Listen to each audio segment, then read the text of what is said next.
Hi everyone, I'm Joel Benenson and this is the BSG Telescope. I'm here today talking about some insights from the recent election. And I've had experience working on 4 presidential elections. I wasn't involved directly in this one.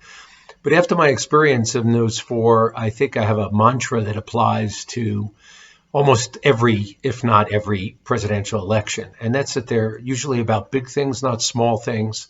They're about the future, not the past. And it's about their lives, not your life. And that doesn't mean the candidate's biography and story doesn't matter.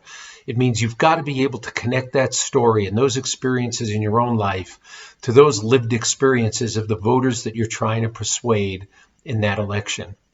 And it means you've also got to focus on the issues that are most important to them as relates to their future, their family's future, their children's future. That's what people are always focused on. Am I going to have a better life in the next 4 years than I did in the last 4 years? So as a president, it's critically important that you connect in each one of those lanes.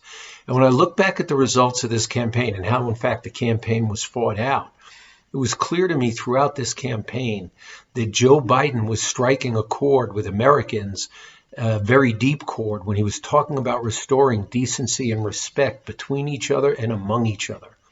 And at the same time that was going on, Donald Trump was engaging in, bitter rhetoric. He was supporting or refusing to condemn white supremacists. He kept stirring up the pot. And in a turbulent way. I think the epitome of that was his performance in the September debate. And when you look back at the September debate, or the month of September rather, the exit polls say that's when the plurality of voters made up their minds. And I think Trump's performance really, in a sense, undercut any chance he had of connecting with people on the big things in their lives that matter to them, their values, and what they wanted in the future. So if you think about big things, not small things, the future, not the past, in their lives, he was not yours. He was 0 for 3. Everything Donald Trump campaigned on was about his own life, how great a job he had done, how great he was and smart he was to fight the coronavirus. Then he's heard on tape saying he downplayed the virus. You just can't disconnect from the lived experiences of real people and expect them to vote for you in big numbers at the end. Now, it turned out to be a very close election. There's no question about that.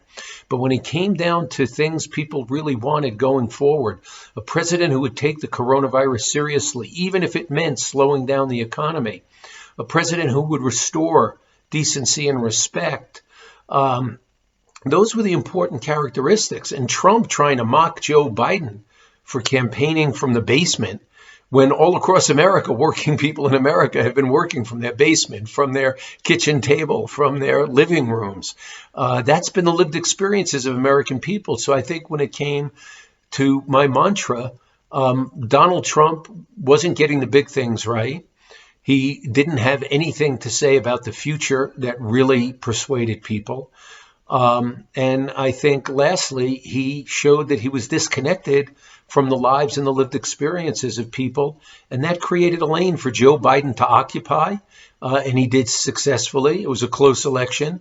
But I think those are the ingredients that really helped Joe Biden win this election and be the president-elect today. So thanks for watching. This is the BSG Telescope. I'm Joel Benenson. Thank you.